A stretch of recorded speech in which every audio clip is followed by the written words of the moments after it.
你家拿狗尾。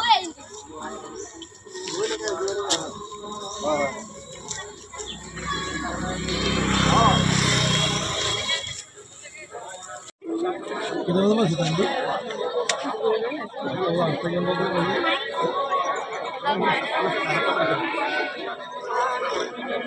Halo, apa Pak?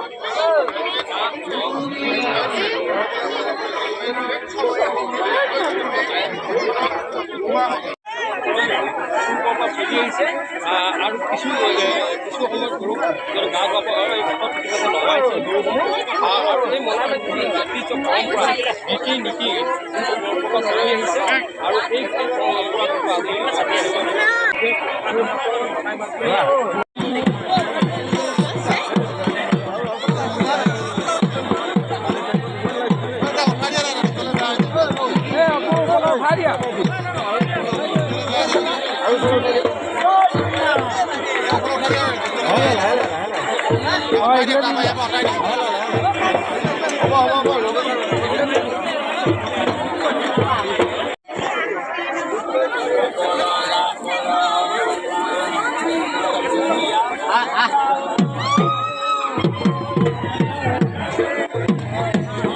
Ada. Di bawah.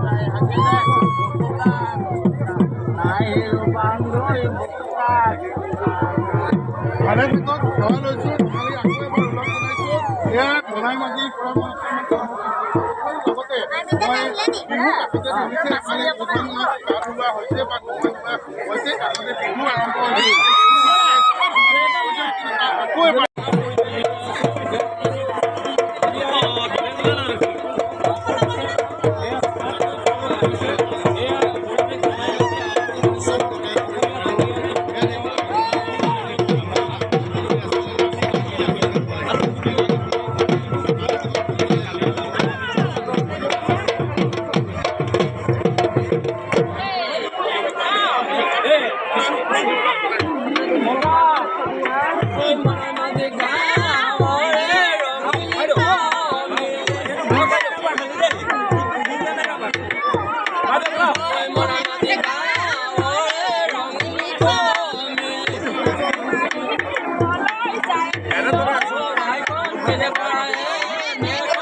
আছে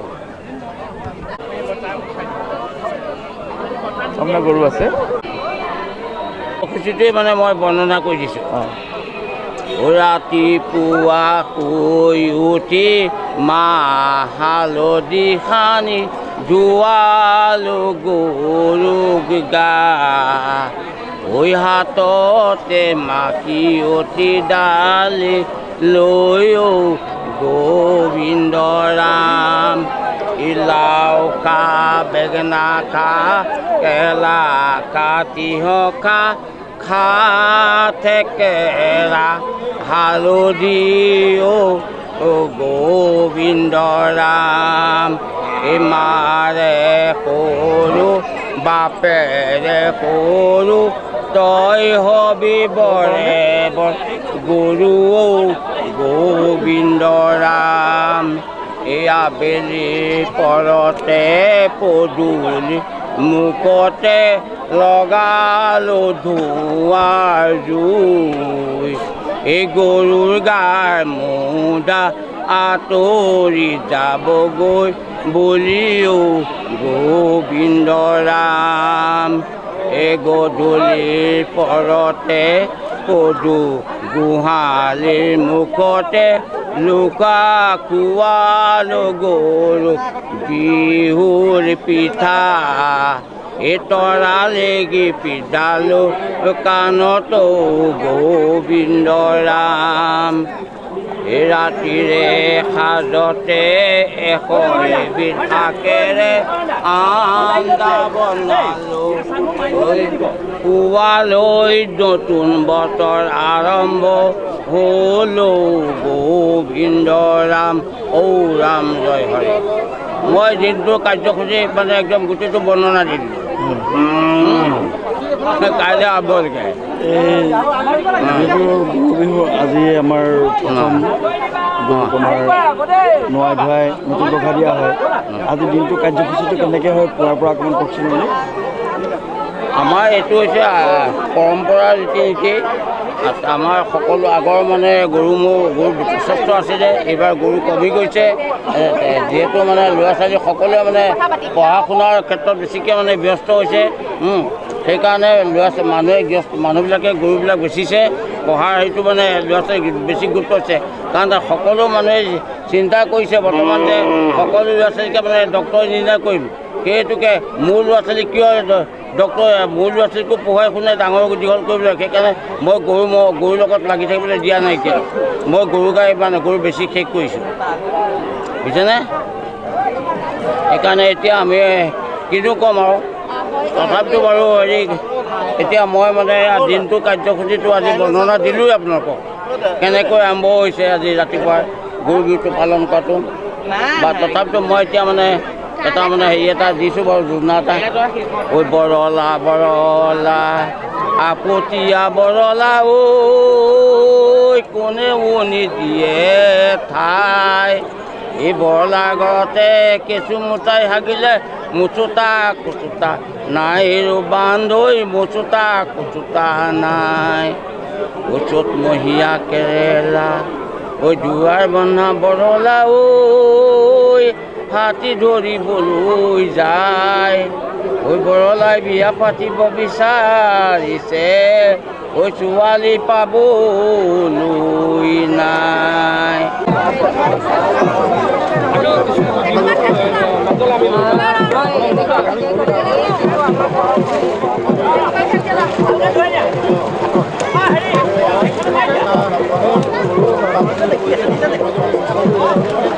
চলিকৰা মই আপোনাৰ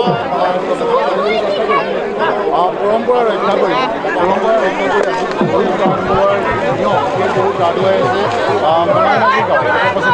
কি ক'ব এই মুহূৰ্তত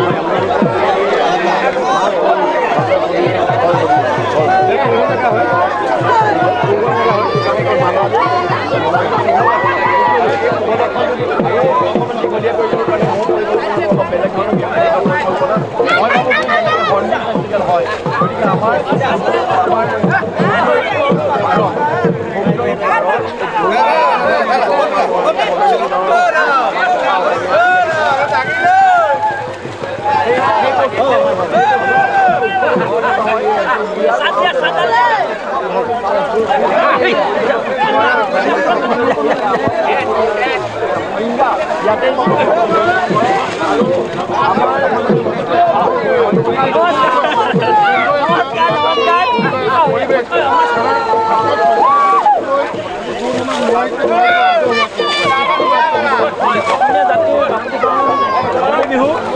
তাৰ আমি গা ধুৱাওঁ ৰাইজক আমাৰ ওচৰৰ আগমন সকলো অসমবাসী ৰাইজক আমি ইয়াৰ পৰাই আপোনালোকৰ চেনেলৰ যোগেদি অসমবাসী ৰাইজক আমি শুভেচ্ছা জনাইছোঁ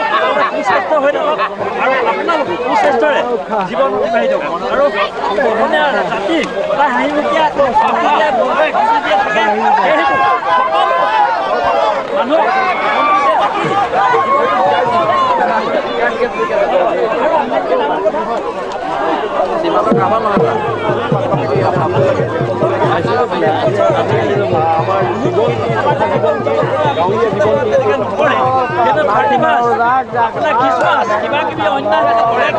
জাতি এই ৰঙালী বিহুটো অতি সুন্দৰকৈ দিনে ৰাতিয়ে উভৰি দুখৰি দলে দগৰে অতি সুন্দৰকৈ উদযাপন কৰিব লাগে যিহেতু নতুন বছৰ দেখিব 31 জানুৱাৰী দিনাখন ডিজে লগাই পেলাই গোটেই হ'ল নাইট ওপৰ এটা হেৰি জাতি কিন্তু এই উৎসৱটো উদযাপন ইয়াৰ পৰাই মেছেজ দিছোঁ আপোনালোকে সুন্দৰকৈ জাতিটোক আগবঢ়াবলৈ আপোনালৈ ধন্যবাদ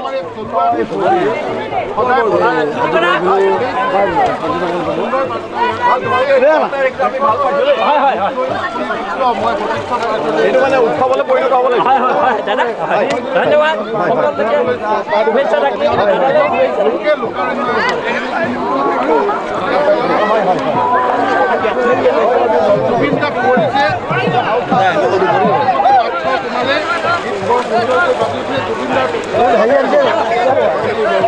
বনাই থোৱা আছে তাই তাৰপৰা লৈ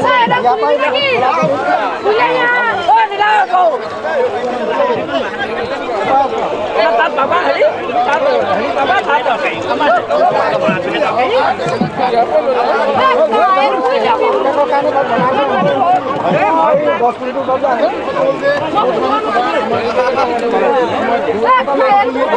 নমস্কাৰ বিহুৰ শুভেচ্ছা থাকিল সকলোকে বিহুৰ শুভেচ্ছা থাকিল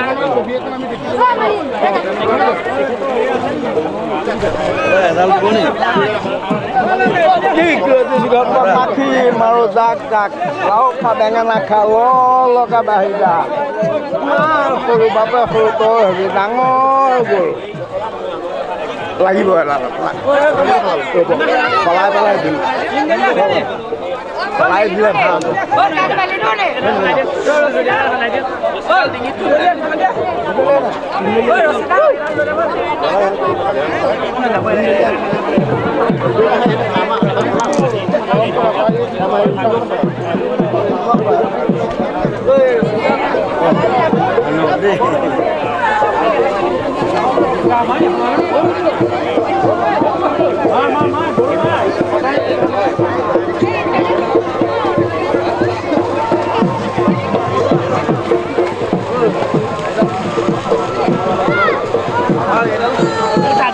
কামত দিয়ে সেইবোৰ কামত নিদিয়ে নহয় কোন মা ছাত্ৰীয়ে কামত দিয়ে হা বিহুৰ আজি গৰু বিহু খুব আনন্দ লাগিছে আমাৰ মালোৱালী মনাইমাজি ঢেকৰগাঁও ভুগৰীপাৰত সদায় গৰু গা ধোৱা এটা পৰম্পৰা চলি আহিছে গৰু গা ধুৱাই মানুহক সুখ শান্তি সমৃদ্ধিৰে গোটেই ভৰি পৰক আৰু আমাৰ অসমীয়া বাপতিসাহোন ৰঙালী বিহু আজি প্ৰথম দিনা গৰু বিহু কাইলৈ মানুহৰ বিহু আজি এই গৰু বিহুতে মানুহে ইমান আনন্দ কৰে আমাৰ ঘৰৰ ওচৰতে খুব আনন্দময় কৰে আৰু গৰু গা ধুৱাই সকলো পানী আমি আহিছোঁ একত্ৰিত হৈ পেলাই ইয়াত গৰু গা ধুৱাওঁ ধন্যবাদ আজিৰ দিনটো কাৰ্যসূচী কেনেকৈ যাম আজি এতিয়া পৰম্পৰা আমি কাৰ্যসূচী এই এতিয়া পৰম্পৰা গৰু গা ধুৱালোঁ ধোৱাৰ পিছত আমি গোটেই একত্ৰিত হৈ এতিয়া এইকণতে এতিয়া বিহু হুঁচৰি মাৰিম এতিয়া অকণমান পিছতে গোটেইবোৰ একত্ৰিত হৈ এতিয়া গৰু গা ধুৱাই চবেই একত্ৰিত হৈ এখন চাহ একাপ খাম চবেই সকলো বিহু আদৰণি জনাম গধূলিকৈ কেনেধৰণে জাক দিয়া হয় গৰুক নতুন পঘা দিয়া হয় গৰু আমি মাখিয়তী বিলিঙনি আৰু তুঁহগুৰি আদি দি পেলাই আমি গৰু জাক দিওঁ আৰু গৰুক নতুন পঘাৰে আদৰণি জনাওঁ সেইখিনিকে কৰোঁ আমি জনালে শুভেচ্ছা থাকিলে ধন্যবাদ আপোনালোকলৈ থাকিল নিউজ নাও সদায় জীয়াই থাকক আৰু ভাল নিউজে নতুন নতুন নিউজ আনক ধন্যবাদ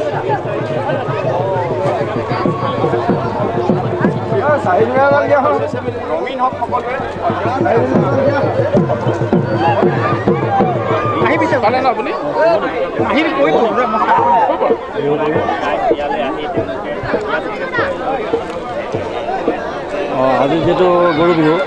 আমাৰ সকলো ৰাইজক যোৰহাটৰ লগতে সকলো অসমবাসী ৰাইজলৈ বহাগ বিহু আৰু গৰু বিহুৰ শুভেচ্ছা জনাইছোঁ আজি এটা ভাল লগা দিন যদিও আজি আপুনি হয়তো লক্ষ্য কৰিছে যে বেকগ্ৰাউণ্ডত জুবিন গাৰ্গৰ গান লাগি আছে আগতে এইটো কথা নাছিলে জুবিনদাৰ অবিহনে আজি প্ৰথম আমি বিহু উদযাপন কৰিবলৈ ওলাইছোঁ যদিও সকলোৰে মন সেমেকা সকলো কিন্তু পৰম্পৰা ৰক্ষা কৰিবলৈ তেওঁলোক আহিছে এতিয়া কথা হ'ল কি আজিকালি গৰুটো মানুহৰ ঘৰে ঘৰে নাইকিয়া হৈ গৈছে গতিকে গৰু বিহু পালন কৰিছোঁ যদিও কিহৰ কাৰণে মানুহে আজিকালি গৰু পোহা বাদ দিছে নাজানো হয়তো বিভিন্ন অসুবিধা হ'ব পাৰে কিন্তু লাহে লাহে দেখিছোঁ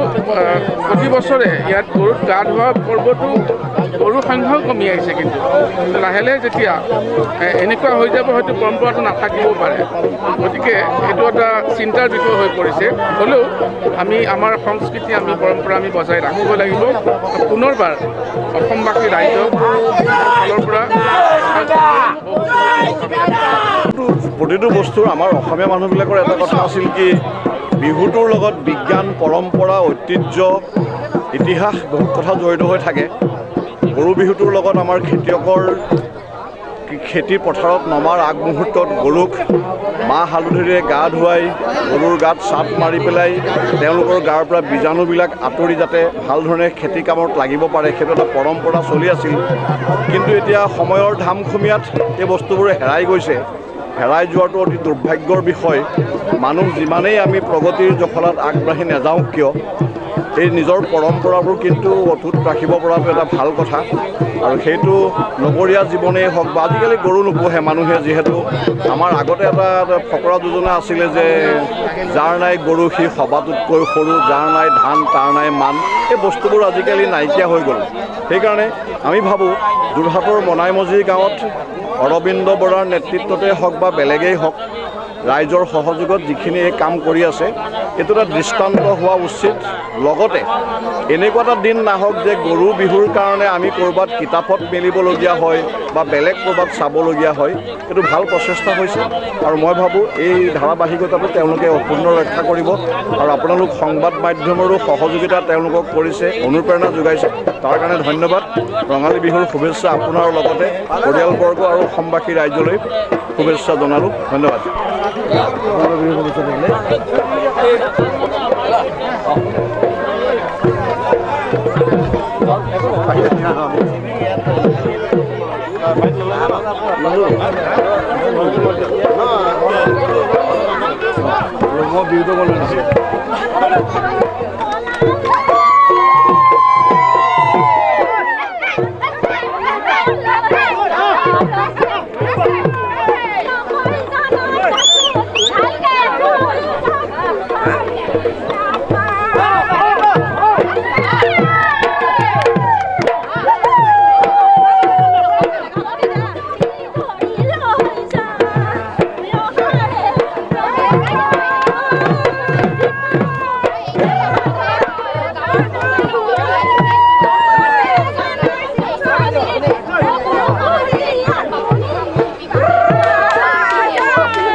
হয়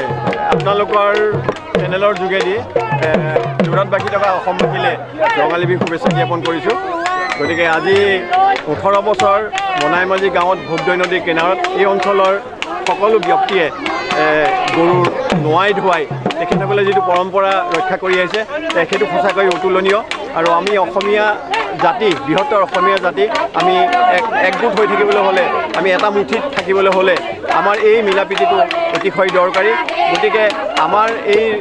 নৱবৰ্ষৰ শুভেচ্ছা সকলোলৈকে জনোৱাৰ লগে লগে আমি বৃহত্তৰ অসমীয়া জাতিৰ আমি এইটোৱে কামনা কৰিম যে সকলো অসমীয়া এক হৈ থাকক মিলাপ্ৰীতিত থাকক সকলোৰে যাতে উন্নতি কামনা কৰিছোঁ আৰু এটা কথা মোৰ মনলৈ আহিছে মই সকলোকে এইটো কথা কৈছোঁ যেনেকৈ হৰ্ণবিল ফেষ্টিভেল হয় গতিকে এই হৰ্ণবিল ফেষ্টিভেলটো যাতে এই গৰু বিহুত আমি মনাইমাঝি গাঁৱত ভোগদৈ কিনাৰত আমি যেনেকৈ গৰু গা ধুৱাইছোঁ এইটো এটা উৎসৱলৈ পৰিণত হওক আৰু ইয়াত এই উৎসৱটোৱে যাতে বৃহত্তৰ অসমীয়া জাতিক একগোট কৰিব পৰা এটা উৎসৱ হওক আৰু ইয়াৰ পৰাই যাতে বৃহত্তৰ অসমীয়া জাতিৰ চিন্তা চৰ্চা হওক গতিকে যোৰহাটখনে এনেকুৱা এটা জেগা যে অসমৰ বৌদ্ধিক সমাজত যি চিন্তা চৰ্চা আগবঢ়ায় যোৰহাটে আগবঢ়ায় গতিকে কামনা কৰিম সকলোৱে চিন্তা কৰক যাতে ইয়াৰ পৰা এটা এই গৰু বিহুৰ দিনাখনৰ পৰা এটা ফেষ্টিভেল আৰম্ভ হয় এটা উৎসৱ আৰম্ভ হৈ পেলাই বৃহত্তৰ অসমীয়া জাতি যাতে আমি এক হৈ থাকিব পাৰোঁ অসমীয়া সংজ্ঞা আমি নিৰূপণ কৰিব পাৰোঁ সেইটোৱে আমাৰ কাম্য হ'ব লাগে বুলি মোৰ নিজৰ ব্যক্তিগত ধাৰণাই মই এইটো আশা কৰিছোঁ আৰু সকলোলৈকে শুভেচ্ছা জ্ঞাপন কৰিছোঁ ধন্যবাদ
অসমবাসীলে মই জ্যোতিকা বৰদলৈ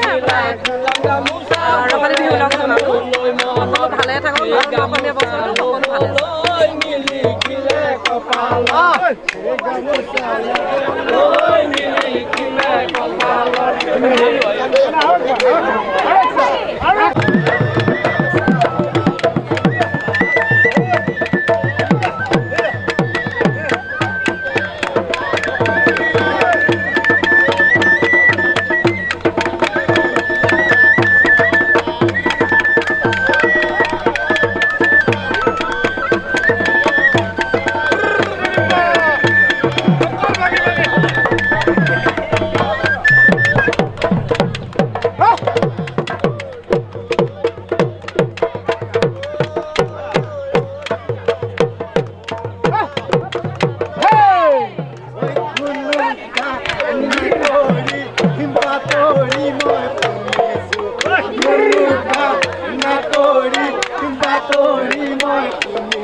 ঐতিহ্যমণ্ডিত মনাইমাঝি গাঁৱৰ এই ভোগদৈ নদী ঘাটত শংকৰদেৱ কলা কৃষ্টি গৱেষণা কেন্দ্ৰই 18টা বৰ্ষ ধৰি সমূহীয়াভাৱে গৰু গা ধোৱা কাৰ্যসূচী উদযাপন কৰি আহিছে। আজি তাৰিখত তথ্য প্ৰযুক্তি আনি দিয়া প্ৰত্যাহ্বানৰ বাবে গৰু গাইৰ সংখ্যা কমি আহিছে। তৎসত্ত্বেও আমি ঐতিহ্য পৰম্পৰা জীয়াই ৰাখি আমি এটা কথা আপোনাৰ ৰাইজৰ মাজত প্ৰতিয়ন কৰিবলৈ চেষ্টা কৰিছোঁ যে নিজৰ স্বাভিমান, নিজৰ ঐতিহ্য পৰম্পৰা যদি নাথাকে এটা জাতি জীয়াই থাকিব নোৱাৰে। আজি তাৰিখত আমাৰ অসমীয়া জাতি জীয়াই থাকিবৰ কাৰণে আমি বিহুক মান্যতা দিবই লাগিব, বিহু পালন কৰিবই লাগিব। ই গৰু বিহুৱে হওক, মানুহ বিহুৱে হওক বা চেনেহী বিহুৱে হওক বা তাঁতশালৰ বিহুৱে হওক। যিহেতু আমি এটা কথা লক্ষ্য কৰিছোঁ, আজিৰ তাৰিখত আমাৰ নতুন প্ৰজন্মই এই ধাৰাটো হেৰুৱাই পেলাইছে। আমাৰ আজু ককা, আমাৰ দেউতা, আমাৰ প্ৰজন্ম আৰু নৱপ্ৰজন্ম, এই প্ৰজন্মৰ যদি ধাৰা আমি যদি একেডাল সূতাৰে যদি আমি তাক সন্নিৱিষ্ট কৰিব নোৱাৰোঁ, আমাৰ জাতীয় কৃষ্টি সংস্কৃতিৰ লগত যদি আমাৰ মন প্ৰাণ আমি সম্পৃক্ত কৰি ল'ব নোৱাৰোঁ, তেতিয়া অসমীয়া জাতি জীয়াই থাকিব নোৱাৰিব। আমি এটা কথা খুব গৌৰৱেৰে ক'ব পাৰোঁ যে আজি তাৰিখত ভাৰত চৰকাৰে যি গো পূজন, গৌ মাতা পূজনৰ কথা কৈছে, সেই ভূমাতা পূজন গৰু বিহু পাতি অসমীয়া জাতিয়ে আজি শ বছৰৰ পূৰ্বেই গৰু বিহু পাতি সেই উদাহৰণ দেখুৱাই থৈ গৈছে। সেইটো আমাৰ প্ৰামাণ্য দলিল। সেয়ে আমি সকলোকে আশা ৰাখিছোঁ যে আপোনাৰ সকলোকে হওক নতুন প্ৰজন্মক এই আমাৰ বিহুৰ যি স্বকীয়তা, যি আমাৰ মৰ্যাদা, যি পৰম্পৰা, সেই সকলোকে ৰক্ষা কৰাত আপোনালোকে তেখেতসকলক সহযোগিতা আগবঢ়াওক, তেওঁলোকক শিকাওক। তেতিয়াহে আমাৰ অসমীয়া জাতি জীয়াই থাকিব। আমি সকলোকে আহ্বান জনাম যে গৰু বিহু পাতোৱা হওক, মানুহ বিহু পাতোৱা হওক, চোতাল বিহু পাতোৱা হওক আৰু গাঁৱে গাঁৱে হুঁচৰি হওক। আমি এটা সপ্তাহ অন্ততঃ আমাৰ নিজৰ জাতি কৃষ্টি সংস্কৃতি জীয়াই ৰাখিবৰ কাৰণে আমি মনে প্ৰাণে তাত সোমাই পৰোঁ। আমি ইয়াৰ জৰিয়তে আপোনালোকে আমাৰ এই যি অনুষ্ঠানৰ বাৰ্তা আপোনালোকৰ জৰিয়তে দিবলৈ সেই আমাৰ ভোগদৈ বাকৰিত উপস্থিত হ'লে আমি সকলোকে সকলোকে ধন্যবাদ জনাইছোঁ আৰু বিহুৰ আৰু উলগ আৰু শুভেচ্ছা জনাইছোঁ। ধন্যবাদ। সকলোকে অসমীয়া নৱবৰ্ষৰ ৰঙালী বিহুৰ শুভেচ্ছা জনাইছোঁ। আজি গৰু বিহু আৰু মাললিঘাট কেন্দ্ৰীয় ঘাট পথাৰত প্ৰতি বছৰৰ দৰে এইবছৰো গৰু পালন কৰিছে। ইতিমধ্যে এই গৰু বিহু 18টা বছৰ পাৰ কৰিছে। গৰু বিহুৰ এক বিশেষত্ব আছে। ৰাতিপুৱা গৰুক ধুনীয়াকৈ নোৱাই ধুৱাই আনি ৰাজহুৱাভাৱে গা ধোৱাৰ পাছতেই গৰুবিলাকক মানে মুকলি কৰি এৰি দিয়া হয়। তাৰপাছত গধূলি সময়ত তেওঁলোকক পুনৰ জাক দি পেলাই মানে বছৰটোৰ কাৰণে যাতে গৰুবিলাকে ভালকৈ থাকিব পাৰে, সেইকাৰণে আমি বিভিন্ন পদ্ধতিৰে জাক দিয়াৰ লগতে নতুন পঘাৰে বান্ধি পুনৰ কৃষি কাৰ্য সমবেত হ'বৰ কাৰণে গৰু পালন কৰা হয়। আৰু যদি গৰু চাট আৰু 100 এবিধ শাক আমি গধূলিকৈ আঞ্জা কৰি খাওঁ নহয় জানো? হয় হয়। সেইখিনি খোৱাৰ আমাৰ কি উপকাৰ হয়? আৰু গৰু বিহুৰ লগত সংগতি ৰাখি আমাৰ এটা পৰম্পৰা আছে যে আমি প্ৰতি গৰু বিহুৰ দিনা 100 এডাল শাক মানে বিভিন্ন শাকৰ বন ঔষধ আছে। এই ঔষধবিলাক যদি খাওঁ আমাৰ গোটেই বছৰটোৰ কাৰণে মানুহজন নিৰোগী হৈ থকাৰ লগতে বিভিন্ন যেনেকৈ চৰ্মৰোগ বা আদি কৰি বিভিন্ন ৰোগৰ পৰা পৰিত্ৰাণ পাবৰ কাৰণে আচলতে 100 এবিধ শাক পৰম্পৰা চলি আছে। কিন্তু বৰ্তমান সময়ত আমাৰ এই বনৌষধিৰ উৎপাদন কমি গৈছে যদিও পৰম্পৰা অনুসৰি কিন্তু এতিয়াও কিছুমান ব্যৱসায়ীয়ে সেইবিলাক কিন্তু ৰাইজৰ মাজত উপলব্ধ কৰিছে। গতিকে এই পৰম্পৰাবিলাক জীয়াই ৰাখিব পাৰিলে আমাৰ কৃষ্টি জীয়াই ৰাখিব থাকিব। ধন্যবাদ। আৰু এটা আমাৰ লোকবিশ্বাস আছে যে গৰু চাটৰ যি হালধি, সেই হালধি দাঁতত ঘঁহিলে দাঁত হয়। এই গৰু চাটৰ এটা বিশেষত্ব আছে। গৰু চাটৰ যিটো হালধি ব্যৱহাৰ কৰা হয় সেই হালধিয়ে যদি দাঁত ঘঁহে দাঁতে প্ৰকৰণ হোৱাটো বিশ্বাস। লগতে এই চাটটো যদি ৰাখি থয় কোনোবা যদি শিশুৱে বমি কৰে পুৰণা সময়ত কিন্তু সেই চাটৰ হেৰিতে কিন্তু বমিত যথেষ্ট সহায় কৰে। ধন্যবাদ। ঠিক আছে, আপোনালৈ থাকিলে ধন্যবাদ।